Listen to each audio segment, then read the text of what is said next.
اللہ نے بتا دیا کہ مجھے کون سے لوگ سے محبت ہے اور کون سے لوگ پسند ہیں.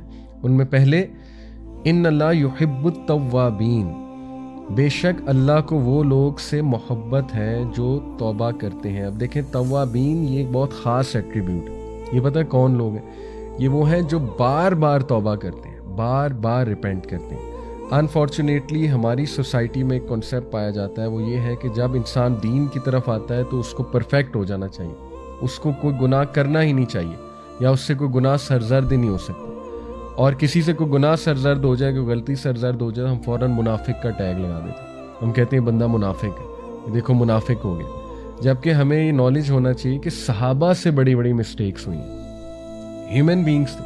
حدیث ہے، اللہ کے نبی صلی اللہ علیہ وسلم نے فرمایا کہ every son of Adam commits mistakes but the best are those who repent. ہر آدم کا بچہ مسٹیک کرتا ہے، گناہ کرتا ہے، لیکن بہترین وہ ہیں جو ریپینٹ کرتے ہیں.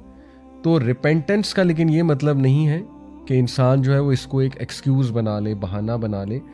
یہ ایک الگ بات ہے، اس پہ میں نے کئی بار بات کی ہے کہ کبھی کبھی ایک گناہ انسان کے لیے ایک ایڈکشن اور آزمائش بن جاتا ہے. ٹھیک ہے، تو جیسے وہ ایک صحابی تھے، بار بار شراب پیا کرتے تھے، آپ نے وہ سٹوری سنی ہے. پھر وہ ان پہ لعنت بھی کر دی تھی ایک اور صحابی نے کہ لعنت اللہ علیہ. تو اللہ کے نبی صلی اللہ علیہ وسلم نے کہا اس پہ لعنت نہ کرو، یہ انسان جو ہے، یہ شخص اللہ رسول سے محبت کرتا ہے. تو یہ ٹالرنس دیکھیں نا، ہمارے نبی میں انڈرسٹینڈنگ تھی، ٹالرنس تھی، لیکن آن دی ادر ہینڈ انہیں پنشمنٹ ملتی تھی، حد پنشمنٹ، انہیں کوڑے مارے جایا کرتے تھے. تو میسیج ہمیں یہ دیا جا رہا ہے کہ اگر کوئی بندہ کسی آزمائش سے گزر رہا ہے، اسٹرگل کر رہا ہے، تو اس کا یہ مطلب نہیں ہے کہ اگر، اور اسپیشلی اگر اس کا گناہ ایکسپوز ہو چکا ہوا ہے، پبلک میں ہے اور ایکسپوزڈ ہے، اس کا یہ مطلب نہیں ہے کہ وہ اس کو کرتا رہے. اور اگر کرتا رہے گا تو پنشمنٹ ملے گی. ٹھیک ہے، لیکن آن دی ادر ہینڈ اس کا یہ بھی مطلب نہیں کہ وہ بندہ اب ہوپلیس ہو گیا ہے، یا وہ منافق ہو چکا ہے، یا وہ بندہ دین سے ہی نکل چکا ہے، رائٹ، یا اس سے نفرت کرنی چاہیے. یہ تو سکھایا ہی نہیں ہمارے نبی نے، بلکہ ہمارے نبی نے تو کہا یہ بندہ اللہ رسول سے محبت کرتا ہے. اٹ از پاسبل کہ ایک بندہ اللہ رسول سے محبت کرتا ہے لیکن اس سے کوئی گناہ سرزد ہو رہا ہے. بٹ ہم یہ کہتے ہیں، اسلام کا مزاج یہ ہے کہ وہ بندہ ریپینٹ کرے اور وہ اپنے آپ کو وہ گیو اپ نہ کر دے اس گناہ کے حوالے سے. دیکھیں نا، اللہ تعالیٰ سے زیادہ لینینٹ کون ہے؟ آپ اپنے ٹیچر کو ذہن میں لائیں اور سوچیں کہ ہمارے ٹیچرز کتنا اسٹرکٹ پیپر بناتے ہیں، ایگزام بناتے ہیں. کچھ ٹیچرز بہت اسٹرکٹ ہوتے ہیں، کچھ لینینٹ ہوتے ہیں، لیکن جتنا بھی لینینٹ ٹیچر ہو جائے، اللہ جیسا لینینٹ نہیں ہو سکتا کوئی بھی، رب جیسا لینینٹ.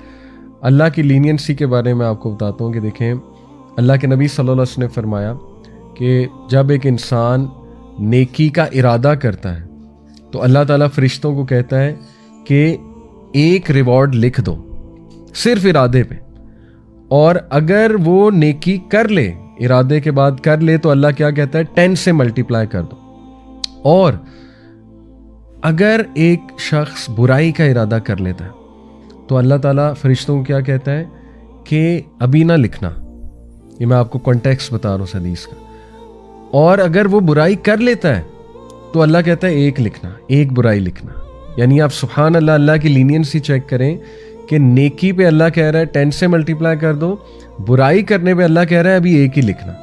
اور حدیث میں آتا ہے کہ اگر وہ بندہ اس برائی سے ریپینٹ کر لیتا ہے تو اللہ اس برائی کو ختم بھی کر دیتا ہے اور اس کو نیکی میں تبدیل کر دیتا ہے. سبحان اللہ. تو دیکھیں